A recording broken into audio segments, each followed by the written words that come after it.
திருவழிபாடு ஆண்டின் தவக்காலம் முதல் வாரம் திங்கள்கிழமை காலை புகழ் மாலை. ஆண்டவரே, எங்கள் இதழ்களை திறந்தருளும், நாங்களும் உம்மை புகழ்ந்திடுவோம். தந்தைக்கும் மகனுக்கும் தூய ஆவிக்கும் ஆட்சி உண்டாவதாக. தொடக்கத்தில் இருந்தது போல் இப்போதும் எப்பொழுதும் என்றென்றும் இருப்பதாக. ஆமீன்.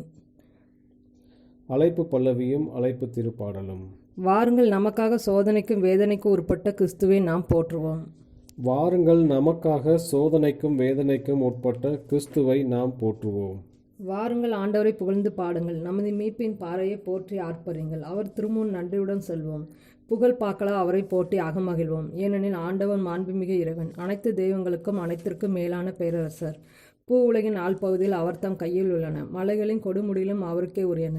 கடலும் அவருடையது, அவரே அதை படைத்தார். உலர்ந்த தரையும் அவர் கைகளை உருவாக்கின.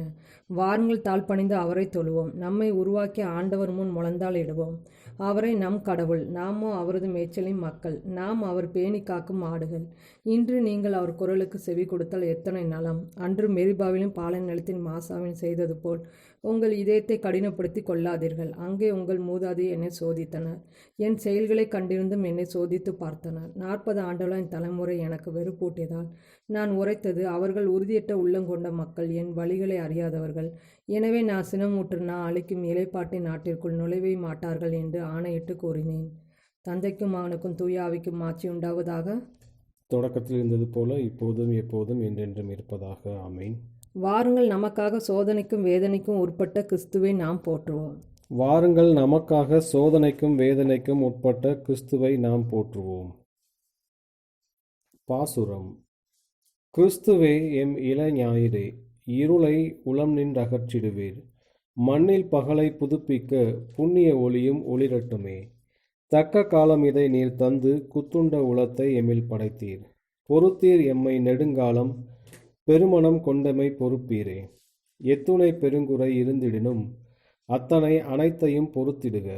எவ்வகை தவமும் யாம் செய்ய உம் பெருங்கொடையை அருள்வாயே. நாளொன்று வரும், அது உம் நாளே. மீளவும் அதில் அனைத்தும் புதிதாகும். திருநாள் அதனில் யாம் மகிழ்வோம். பெருநாள் அதுவென புகழ்வோமே. கடவுளே, மூவொரு இறையவனே, படைப்புகள் அனைத்தும் உமை வணங்கும். மன்னிப்பாய் புது மனிதரென இன்னிசை உமக்கு பாடிடுவோம். ஆமேன். ஆண்டவரே, நான் உம்மை நோக்கியே மன்றாடுகிறேன். விடியற் காலையில் என் குரலை கேட்டருளும். ஆண்டவரே, நான் உம்மை நோக்கியே மன்றாடுகிறேன். விடியற் காலையில் என் குரலை கேட்டருளும். ஆண்டவரே, என் விண்ணப்பத்திற்கு செவிசாய்த்தருளும். என் பெருமூச்சை கவனித்தருளும். என் அரசரே, என் கடவுளே, என் கெஞ்சும் குரலை கேட்டருளும். நான் உம்மை நோக்கியே மன்றாடுகிறேன். ஆண்டவரே, விடியற் காலையில் என் குரலை கேட்டருளும்.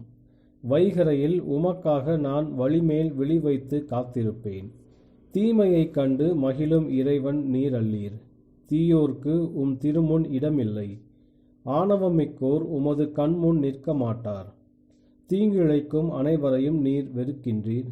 பொய் பேசுவோரை நீர் அழித்திடுவீர். கொலை வெறியரையும் வஞ்சகரையும் ஆண்டவர் அருவருக்கின்றார். நானோ உமது மிகுதியான பேரன்பால் உமது இல்லம் சென்றிடுவேன். உம் திரு தூயகத்தை நோக்கி இறையச்சத்துடன் ஆண்டவரே உம்மை பணிந்திடுவேன். ஆண்டவரே, எனக்கு பகைவர் பலர் இருப்பதால் உமது நீதியின் பாதையில் என்னை நடத்தியருளும். உமது செம்மையான வழியை எனக்கு காட்டியருளும். ஏனெனில் அவர்கள் வாயில் உண்மை என்பதே இல்லை. அவர்கள் உள்ளம் அழிவையே உண்டாக்கும். அவர்கள் தொண்டை திறந்த கல்லறையாம். அவர்கள் நாவோ வஞ்சகம் பேசுவனவாம். உம்மிடம் அடைக்கலம் புகுவோர் அனைவரும் மகிழ்வர். என்னாலும் அவர்கள் களித்து ஆர்ப்பரிப்பர். அவர்களை நீர் பாதுகாப்பீர். உமது பெயரில் பற்றுடையோர் உம்மில் அக்களிப்பர். எனவே நேர்மையாளருக்கு ஆசி வழங்குவீர். கருணை என்னும் கேடயத்தால் அவரை சூழ்ந்து காப்பீர். தந்தைக்கும் மகனுக்கும் தூய ஆவிக்கும் ஆட்சி உண்டாவதாக. தொடக்கத்தில் இருந்தது போல் இப்போதும் எப்பொழுதும் என்றென்றும் இருப்பதாக. ஆண்டவரே, நான் உம்மை நோக்கியே மன்றாடுகிறேன். விடியற் காலையில் என் குரலை கேட்டருளும். ஆண்டவரே, நான் உம்மை நோக்கியே மன்றாடுகிறேன். விடியற் காலையில் என் குரலை கேட்டருளும். எங்கள் கடவுளாகிய ஆண்டவரே, உமது பெயரின் பேரொளியை நாங்கள் புகழ்கிறோம். எங்கள் கடவுளாகிய ஆண்டவரே, உமது பெயரின் பேரொளியை நாங்கள் புகழ்கிறோம். எங்கள் மூதாதை இஸ்ரேலின் ஆண்டவரே, நீர் என்றென்றும் வாழ்த்தப் பெறுவீராக. ஆண்டவரை, பெருமையும் வலிமையும் மாட்சியும் வெற்றியும் மேன்மையும் உமக்கே உரியன. ஏனெனில் விண்ணுலகிலும் மண்ணுலகிலும் இருக்கும் அனைத்தும் உம்முடையவை. ஆண்டவரை, ஆட்சியும் உம்முடையதே. நீ யாவருக்கும் தலைவராய் உயர்த்த பெற்றுள்ளீர். செல்வமும் ஆட்சியும் உம்மிடமிருந்தே வருகின்றன. நீரே அனைத்தையும் ஆள்பவர். ஆற்றலும் வலிமையும் உம் கையில் உள்ளன. எவரையும் பெருமைப்படுத்துவதும் வலியவராக்குவதும் உம் கையில் உள்ளன. இப்பொழுது எங்கள் கடவுளே, நாங்கள் உமக்கு நன்றி செலுத்தி உம் மாட்சிமிகு பெயரை போற்றுகிறோம். தந்தைக்கும் மகனுக்கும் தூய ஆவிக்கும் மாட்சி உண்டாவதாக. தொடக்கத்தில் இருந்தது போல இப்போதும் எப்போதும் என்றென்றும் இருப்பதாக. ஆமீன். எங்கள் கடவுளாகிய ஆண்டவரே, உமது பெயரின் பேரொளியை நாங்கள் புகழ்கிறோம். எங்கள் கடவுளாகிய ஆண்டவரே, உமது பெயரின் பேரொளியை நாங்கள் புகழ்கிறோம். தூய மாட்சி இலங்கும் ஆண்டவரை வழிபடுங்கள். தூய மாட்சி இலங்கும் ஆண்டவரை வழிபடுங்கள். இறை மைந்தரே, மாட்சியையும் வலிமையையும் ஆண்டவருக்கு உரித்தாக்குங்கள். ஆம், ஆண்டவருக்கே உரித்தாக்குங்கள். ஆண்டவரின் பெயருக்குரிய மாட்சி அவருக்கு உரித்தாகட்டும். தூய புகழொளி இலங்கும் ஆண்டவரை வழிபடுங்கள். ஆண்டவரின் குரல் ஆழி நீரின் மேல் ஒலிக்கின்றது. மாட்சிமிகு இறைவன் முழங்குகின்றார். ஆண்டவர் நீர்த்திரள்களின் மேல் வீற்றிருக்கின்றார். ஆண்டவர் குரல் வலிமை மிக்கது. ஆண்டவரின் குரல் சீர்மை வாய்ந்தது. ஆண்டவரின் குரல் கேதுரு மரங்களை முறிக்கின்றது. ஆண்டவர் லெபனோனின் கேதுரு மரங்களை முறித்தெறிகின்றார். லெபனோனின் மலையை கன்று குட்டி என துள்ள செய்கின்றார். சீயோனின் மலையை காட்டெருமை கன்றென குதிக்க செய்கின்றார். ஆண்டவரின் குரல் மின்னலை தெறிக்க செய்கின்றது. ஆண்டவரின் குரல் பாலை நிலத்தை அதிர செய்கின்றது. ஆண்டவர் காதேசு பாலை நிலத்தை நடுங்க செய்கின்றார். ஆண்டவரின் குரல் கருவாலி மரங்களை முறித்து விடுகின்றது. காடுகளை வெறுமையாக்குகின்றது. அவரது கோவிலில் உள்ள அனைவரும் இறைவனுக்கு மாட்சி என்று ஆர்ப்பரிக்கின்றனர். ஆண்டவர் வெள்ளப்பெருக்கின் மீது வீற்றிருக்கின்றார். ஆண்டவர் என்றென்றும் அரசராக வீற்றிருக்கின்றார். ஆண்டவர் தம் மக்களுக்கு ஆற்றல் அளிப்பாராக. ஆண்டவர் தம் மக்களுக்கு அமைதி அருள்வாராக. ஆண்டவர் தம் மக்களுக்கு ஆசி வழங்குவாராக. தந்தைக்கும் மகனுக்கும் தூய ஆவிக்கும் ஆட்சி உண்டாவதாக. தொடக்கத்தில் இருந்தது போல் இப்போதும் எப்பொழுதும் என்றென்றும் இருப்பதாக. ஆமீன். தூய மாட்சி இலங்கும் ஆண்டவரை வழிபடுங்கள். தூய மாட்சி இலங்கும் ஆண்டவரை வழிபடுங்கள். விடுதலை பயண நூலிலிருந்து வாசகம். நான் எகிப்திற்கு செய்ததையும் கழுகுகளின் இறக்கைகளின் மேல் உங்களை ஏந்தி என்னிடம் வந்து சேர செய்ததையும் நீங்களே கண்டீர்கள். நீங்கள் என் வார்த்தைக்கு செவிசாய்த்து என் உடன்படிக்கையை கடைப்பிடித்தால் அனைத்துலகும் என் உடைமையே எனினும் நீங்களே எல்லா மக்கள் இனங்களிலும் என் தனி சொத்தாவீர்கள். மேலும் எனக்கு நீங்கள் குருத்துவ அரசராகவும் தூய மக்களினமாகவும் இருப்பீர்கள். ஆண்டவரின் அருள்வாக்கு. இறைவா, உமக்கு நன்றி. வேடனின் கண்ணினின்று அவர் என்னை விடுவிப்பார். வேடனின் கண்ணினின்று அவர் என்னை விடுவிப்பார். அவனுடைய தீய சொற்களினின்று அவர் என்னை விடுவிப்பார். வேடனின் கண்ணினின்று அவர் என்னை விடுவிப்பார். தந்தைக்கும் மகனுக்கும் தூய ஆவிக்கும் ஆட்சி உண்டாவதாக. வேடனின் கண்ணினின்று அவர் என்னை விடுவிப்பார். முதல் வாசகம். விடுதலை பயண நூலிலிருந்து வாசகம். கடவுள் மோசேயிடம் பின்வருமாறு கூறினார். நானே ஆண்டவர். ஆபிரகாமுக்கும் ஈசாக்குக்கும் யாக்கோப்புக்கும் ஆண்டவர் என் பெயரால் என்னை வெளிப்படுத்தி கொள்ளவில்லை எனினும் எல்லா வல்ல கடவுளாக காட்சி அளித்தவர் நானே. மேலும் அவர்கள் அந்நியராக அலைந்தபோது தங்கியிருந்த கானான் நாட்டை அவர்களுக்கு கொடுப்பதாக அவர்களுடன் உடன்படிக்கை நிலைநாட்டியதும் நானே. மேலும் எகிப்தியர் அடிமைப்படுத்தி வைத்துள்ள இஸ்ரேல் மக்களின் புலம்பலை கேட்டு என் உடன்படிக்கையை நினைவு கூர்ந்துள்ளேன். நீ இஸ்ரேல் மக்களிடம் சொல்ல வேண்டியது, நானே ஆண்டவர். எகிப்தியரின் பார சுமைகளை நான் உங்களிடமிருந்து அகற்றுவேன். அவர்கள் உங்களை அடிமைப்படுத்துவதிலிருந்து விடுவிப்பேன். ஓங்கிய கையாலும் மாபெரும் தண்டனை தீர்ப்புகளாலும் நான் உங்களுக்கு மீட்பளிப்பேன். உங்களை நான் என் மக்களாக தேர்ந்தெடுப்பேன். உங்களுக்கு கடவுளாக நான் இருப்பேன். எகிப்தியர் சுமத்திய பார சுமைகளை அகற்றி உங்களை விடுவித்த உங்கள் கடவுளாகிய ஆண்டவர் நானே என்பதை அப்போது நீங்கள் அறிந்து கொள்வீர்கள். ஆபிரகாமுக்கும் ஈசாக்குக்கும் யாக்கோபுக்கும் நான் கொடுப்பதாக வாக்களித்த அந்த நாட்டிற்கு நான் உங்களை கூட்டிக் கொண்டு செல்வேன். அதை உங்களுக்கு உரிமை சொத்தாக கொடுப்பேன். நானே ஆண்டவர். இவற்றையெல்லாம் மோசே இஸ்ரேல் மக்களிடம் எடுத்து சொல்லியும் மன ஏக்கத்தையும் வேலையில் கொடுமையையும் முன்னிட்டு அவர்கள் மோசேக்கு செவி கொடுக்கவில்லை. ஆண்டவர் மோசேயை நோக்கி, எகிப்தி மன்னனாகிய பார்வோன் தன் நாட்டிலிருந்து இஸ்ரேல் மக்களை அனுப்பிவிடும்படி நீ அவனிடம் போய் சொல் என்று உரைத்தார். மோசே ஆண்டவரிடம் பேசி, இஸ்ரேல் மக்களை எனக்கு செவி சாய்க்காதிருக்க பார்வோன் எவ்வாறு எனக்கு செவி சாய்க்கப் போகிறான்? நானோ பண்பட்ட உதடுகள் இல்லாதவன் என்று சொன்னான். ஆண்டவர் மோசேயோடும் ஆரோனோடும் பேசி, எகிப்து நாட்டிலிருந்து இஸ்ரேல் மக்களை கொண்டு வருவதற்காக இஸ்ரேல் மக்களிடமும் எகிப்திய மன்னன் பார்வோனிடமும் செல்லும்படி அவர்களுக்கு கட்டளையிட்டார். ஆண்டவர் வழங்கும் அருள்வாக்கு. இறைவனுக்கு நன்றி. இரண்டாம் வாசகம். இறைவனின் தாராளத்தை ஒருவருக்கொருவர் காட்டுவோமாக. ஆயரான புனித நாசியான்சின் கிரகோரியார் ஆற்றிய பிரசங்கம். நீங்கள் இருப்பதும் நீங்கள் மூச்சிடுவதும் நீங்கள் புரிந்து கொள்வதும் நீங்கள் விவேகமாய் இருப்பதும் அனைத்திற்கும் மேலாக நீங்கள் இறைவனை அறிந்திருப்பதும் இப்போது இருளாகவும் கண்ணாடியில் காண்பதைப் போலும் பின்னர் அதிக நிறைவோடும் தூய்மையோடும் தோன்றக்கூடிய விண்ணரசிற்காகவும் மகிமைமிகு திருக்காட்சிக்கும் நம்பிக்கையோடு காத்திருப்பதும் யாரால் என்பதை அடையாளம் கண்டு கொள்ளுங்கள். ஒரு இறைமகனாகவும் கிறிஸ்துவோடு உடன் உரிமையாளனாகவும் நீங்கள் உருவாக்கப்பட்டுள்ளீர்கள். இவை அனைத்தையும் நீங்கள் எங்கே பெற்றீர்கள்?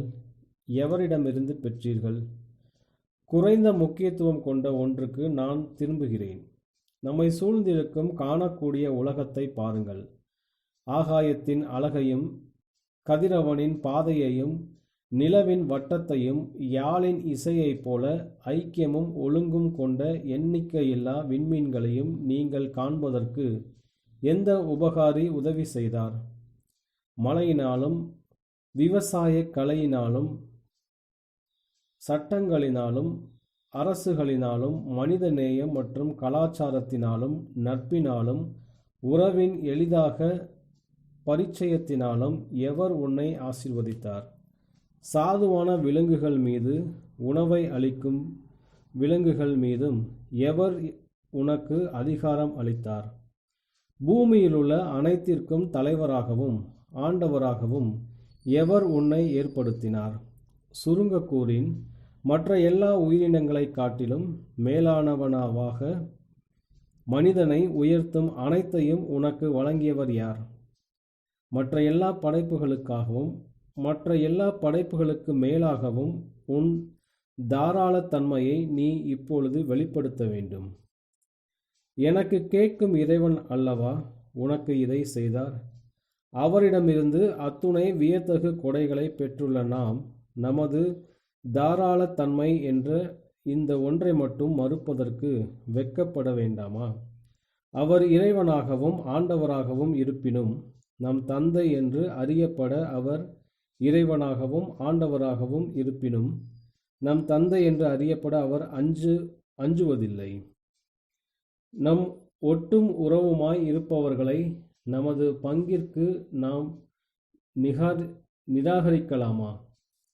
சகோதரர்களே, நண்பர்களே, இறைவனது கொடையாக நமக்கு அளிக்கப்பட்டதை தவறாக பயன்படுத்துவதற்கு நம்மை நாம் அனுமதிக்காமல் இருப்போமாக. நாம் அவ்வாறு செய்தால் புனித ராயப்பர் கூறுவதை நாம் கேட்போம். இன்னொருவனுக்கு உரியதை பற்றி கொண்டிருப்பதற்காக உங்களை குறித்து வெட்கப்படுங்கள். இறைவனது நீதியை பின்பற்ற தீர்மானியுங்கள். அப்பொழுது எவரும் ஏழையாக இருக்க மாட்டார்கள். மற்றவர்கள் தேவையில் இருக்கும்போது நாம் செல்வங்களை சேர்த்து குவிப்பதற்காக உழைக்க வேண்டாம். நாம் இங்கனம் செய்தால் இறைவாக்கினர் ஆமோஸ் நமக்கு எதிராக கூர்மையும் எச்சரிக்கையும் நிறைந்த வார்த்தைகளை பேசுவார். அமாவாசை எப்போது முடியும்? நாம் விற்கத் தொடங்கலாமே. ஓய்வின் நாள் எப்போது முடியும்? நம் புதையல்களை நாம் திறக்கலாமே என்று சொல்பவர்களே, இப்போது வாருங்கள். இறைவனின் முதன்மையானதும் உன்னதமானதுமான சட்டத்தை நடைமுறைப்படுத்துங்கள். நீதிமான்கள் மீதும் பாவிகள் மீதும் அவர் மழையை பொழிகின்றார். வேறுபாடின்றி அனைவர் மீதும் கதிரவனை உதிக்க செய்கின்றார்.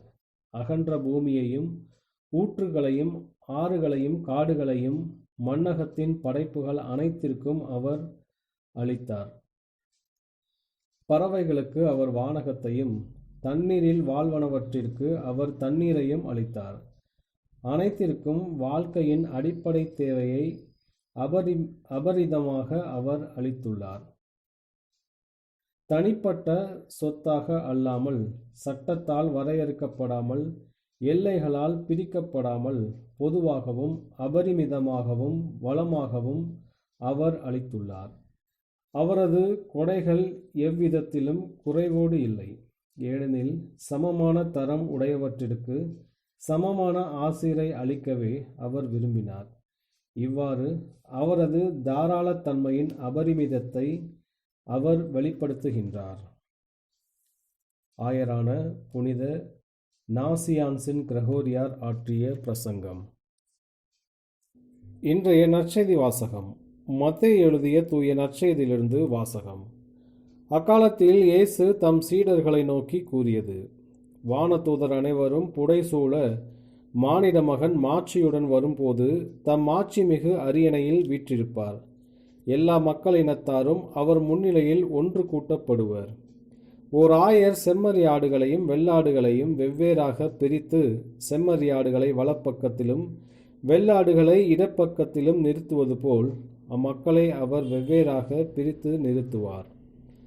பின்பு அரியணையில் வீற்றிருக்கும் அரசர் தம் வலப்பக்கத்தில் உள்ளோரை பார்த்து, என் தந்தையிடமிருந்து ஆசி பெற்றவர்களே, வாருங்கள். உலகம் தோன்றியது முதல் உங்களுக்காக ஏற்பாடு செய்யப்பட்டிருக்கும் ஆட்சியை உரிமை பேராக பெற்றுக்கொள்ளுங்கள். ஏனெனில் நான் பசியாயிருந்தேன், நீங்கள் உணவு கொடுத்தீர்கள். தாகமாயிருந்தேன், என் தாகத்தை தணித்தீர்கள். அந்நியனாக இருந்தேன், என்னை ஏற்றுக்கொண்டீர்கள். நான் ஆடையின்றி இருந்தேன், நீங்கள் எனக்கு ஆடை அணிவித்தீர்கள். நோயுற்றிருந்தேன், என்னை கவனித்து கொண்டீர்கள். சிறையில் இருந்தேன், என்னை தேடி வந்தீர்கள் என்பார். அதற்கு நேர்மையாளர்கள், ஆண்டவரே, எப்பொழுது உம்மை பசி உள்ளவராக கண்டு உணவளித்தோம்? அல்லது தாகம் உள்ளவராக கண்டு தாகத்தை தணித்தோம்? எப்பொழுது உம்மை அந்நியராக கண்டு ஏற்றுக்கொண்டோம்? அல்லது ஆடை இல்லாதவராக கண்டு ஆடை அணிவித்தோம்? எப்பொழுது நோயுற்றவராக அல்லது சிறையில் இருக்க கண்டு உம்மை தேடி வந்தோம் என்று கேட்பார்கள். அதற்கு அரசர், மிக சிறியோராகிய என் சகோதரர் சகோதரிகளுள் ஒருவருக்கு நீங்கள் செய்ததையெல்லாம் எனக்கே செய்தீர்கள் என உறுதியாக உங்களுக்கு சொல்லுகிறேன் என பதில் அளிப்பார். பின்பு இடப்பக்கத்தில் உள்ளோரை பார்த்து, சபிக்கப்பட்டவர்களே, என்னிடமிருந்து அகன்று போங்கள். அலகைக்கும் அதன் தூதருக்கும் ஏற்பாடு செய்யப்பட்டிருக்கிற என்றும் அணையாத நெருப்புக்குள் செல்லுங்கள். ஏனெனில் நான் பசியாயிருந்தேன், நீங்கள் எனக்கு உணவு கொடுக்கவில்லை. தாகமாயிருந்தேன், என் தாகத்தை தணிக்கவில்லை. நான் அந்நியனாய் இருந்தேன், நீங்கள் என்னை ஏற்றுக்கொள்ளவில்லை. ஆடையின்றி இருந்தேன், நீங்கள் எனக்கு ஆடை அளிக்கவில்லை. நோயுற்றிருந்தேன், சிறையில் இருந்தேன், என்னை கவனித்து கொள்ளவில்லை என்பார். அதற்கு அவர்கள், ஆண்டவரே, எப்பொழுது நீர் பசியாகவோ தாகமாகவோ அந்நியராகவோ ஆடையின்றியோ நோயுற்றோ சிறையிலோ இருக்க கண்டு உமக்கு தொண்டு செய்திருந்தோம் என கேட்பார்கள். அப்பொழுது அவர், மிக சிறியோராகிய இவர்களுள் ஒருவருக்கு நீங்கள் எதையெல்லாம் செய்யவில்லையோ அதை எனக்கும் செய்யவில்லை என உறுதியாக உங்களுக்கு சொல்லுகிறேன் என பதிலளிப்பார். இவர்கள் முடிவில்லா தண்டனை அடையவும் நேர்மையாளர்கள் நிலைவாழ்வு பெறவும் செல்வார்கள். ஆண்டவரின் அருள்வாக்கு. கிறிஸ்துவே உமக்கு புகழ். சக்கரியாவின் பாடலும் முன்மொழியும். என் தந்தையிடமிருந்து ஆசி பெற்றவர்களே, வாருங்கள். உலகம் தோன்றியது முதல் உங்களுக்காக ஏற்பாடு செய்யப்பட்டிருக்கும் ஆட்சியை உரிமை பெயராக பெற்றுக்கொள்ளுங்கள். என் தந்தையிடமிருந்து ஆசி பெற்றவர்களே, வாருங்கள். உலகம் தோன்றியது முதல் உங்களுக்காக ஏற்பாடு செய்யப்பட்டிருக்கும் ஆட்சியை பெற்றுக்கொள்ளுங்கள், பேராக பெற்றுக்கொள்ளுங்கள். இஸ்ரேலின் கடவுளாகிய ஆண்டவரை போற்றுவோம். ஏனெனில் அவர் தம் மக்களை தேடி வந்து விடுவித்தருளினார். தம் தூய இறைவாக்கின வாயினால் தொடக்கம் முதல் அவர் மொழிந்தபடியே அவர் தம் ஊழியராகிய தாவீதின் குடும்பத்தில் வல்லமையுடைய மீட்பர் ஒருவர் நமக்காக தோன்ற செய்தார். நம் பகைவரிடமிருந்து நம்மை வெறுப்போர் அனைவரும் பிடியிலிருந்து நம்மை மீட்பார். அவர் நம் மூதாதையருக்கு இரக்கம் காட்டி தமது தூய உடன்படிக்கையை நம் தந்தையாகிய ஆபிரகாமுக்கு அவரிட்ட ஆணையை நிறைவேற்ற நினைவு கூர்ந்தார். இவ்வாறு நாம் பகைவரின் பிடியிலிருந்து விடுவிக்கப்பட்டு தூய்மையோடும் நேர்மையோடும் வாழ்நாளெல்லாம் அச்சமின்றி அவர் திருமுன் பணி செய்யுமாறு வழிவகுத்தார். குழந்தாய், நீ உன்னத கடவுளின் இறைவாக்கினர் எனப்படுவாய். ஏனெனில் பாவ மன்னிப்பால் வரும் மீட்பை அவர் தம் மக்களுக்கு அறிவித்து ஆண்டவருக்கான வழியை செம்மைப்படுத்த அவர் முன்னே செல்வாய். இருளிலும் இறப்பின் பிடியிலும் இருப்போருக்கு ஒளி தரவும், நம்முடைய கால்களை அமைதி வழியில் நடக்க செய்யவும், நம் கடவுளின் பரிவுள்ளத்தாலும் இரக்கத்தாலும் விண்ணிலிருந்து விடியல் நம்மை தேடி வருகிறது. தந்தைக்கும் மகனுக்கும் தூய ஆவிக்கும் ஆட்சி உண்டாவதாக. தொடக்கத்தில் இருந்தது போல இப்போதும் எப்போதும் என்றென்றும் இருப்பதாக. ஆமீன். என் தந்தையிடமிருந்து ஆசி பெற்றவர்களே, வாருங்கள். உலகம் தோன்றியது முதல் உங்களுக்காக ஏற்பாடு செய்யப்பட்டிருக்கும் ஆட்சியை உரிமை பேராக பெற்றுக்கொள்ளுங்கள். என் தந்தையிடமிருந்து ஆசி பெற்றவர்களே, வாருங்கள். உலகம் தோன்றியது முதல் உங்களுக்காக ஏற்பாடு செய்யப்பட்டிருக்கும் ஆட்சியை உரிமை பேராக பெற்றுக்கொள்ளுங்கள். மன்றாட்டுகள். நம் மீட்பராகிய இயேசு கிறிஸ்து வாழ்த்த பெறுவாராக. அவர் தமது இறப்பினால் நமக்காக மீட்பின் பாதையை திறந்துள்ளார். அவரிடம் மன்றாடுவோம். ஆண்டவரே, உம்முடைய மக்களை உண்மை வாழ்வின் வழியில் நடத்தியருளும். இரக்கமுள்ள கடவுளே, திருமுழுக்கில் எங்களுக்கு ஒரு புது வாழ்வை கொடுத்தீர். நாங்கள் என்றும் உமது சாயலில் வளர்வோமாக. ஆண்டவரே, உம்முடைய மக்களை உண்மை வாழ்வின் வழியில் நடத்தியருளும். இன்று தேவைகளில் இருப்போருக்கு நாங்கள் மகிழ்ச்சியை கொடுப்போமாக. அவர்களுக்கு நாங்கள் உதவி செய்வதன் வழியாக உமது அருகே எங்களை ஈர்த்தருளும். ஆண்டவரே, உம்முடைய மக்களை உண்மை வாழ்வின் வழியில் நடத்தியருளும். எது உகந்ததோ எது நல்லதோ அதை நாங்கள் செய்ய உதவியருளும். எப்பொழுதும் முழு உள்ளத்தோடு உம்மை தேட செய்தருளும். ஆண்டவரே, உம்முடைய மக்களை உண்மை வாழ்வின் வழியில் நடத்தியருளும். நாங்கள் பிறரை பன்முறை புண்படுத்தியதற்காகவும் உமது குடும்பத்தின் ஒற்றுமையை பாதுகாக்க தவறியதற்காகவும் எங்களை மன்னித்தருளும். ஆண்டவரே, எங்கள் மீது இரக்கமாயிரும். ஆண்டவரே, உம்முடைய மக்களை உண்மை வாழ்வின் வழியில் நடத்தியருளும். நம்முடைய தனிப்பட்ட மன்றாட்டுகள். ஆண்டவரின் இறைவேண்டல். விண்ணுலகில் இருக்கிற எங்கள் தந்தையே, உமது பெயர் தூயது என போற்றப் பெறுக. உமது ஆட்சி வருக. உமது திருவுளம் விண்ணுலகில் நிறைவேறுவது போல மண்ணுலகிலும் நிறைவேறுக. எங்கள் அன்றாட உணவை இன்று எங்களுக்கு தாரும். எங்களுக்கு எதிராக குற்றம் செய்வோரை நாங்கள் மன்னிப்பது போல எங்கள் குற்றங்களை மன்னியும். எங்களை சோதனைக்கு உட்படுத்தாதையும் தீமையிலிருந்து எங்களை விடுவித்தருளும். கிறிஸ்துவின் சமாதானம் உம் ஆன்மாவோடு இருப்பதாக. இறுதி மன்றாட்டு. எங்கள் மீட்பராகிய கடவுளே, எங்கள் உள்ளங்களை உம்பால் திருப்பியருளும். எங்களின் தவக்கால முயற்சிகளினால் உண்மை பயனை அடையுமாறு உமது விண்ணக போதனையினால் எங்களை உருவாக்கியருளும். உம்மோடு தூய ஆவியின் ஒன்றிப்பில் இறைவனாய் என்றென்றும் வாழ்ந்து ஆட்சி செய்கின்ற எங்கள் ஆண்டவரும் உமது திருமகனுமாகிய இயேசு கிறிஸ்து வழியாக உம்மை மன்றாடுகிறோம். ஆமீன். ஆண்டவர் நம்மை ஆசீர்வதித்து தீமைகள் அனைத்திருந்தும் பாதுகாத்து நிலை வாழ்வுக்கு அழைத்துச் செல்வாராக. ஆமீன்.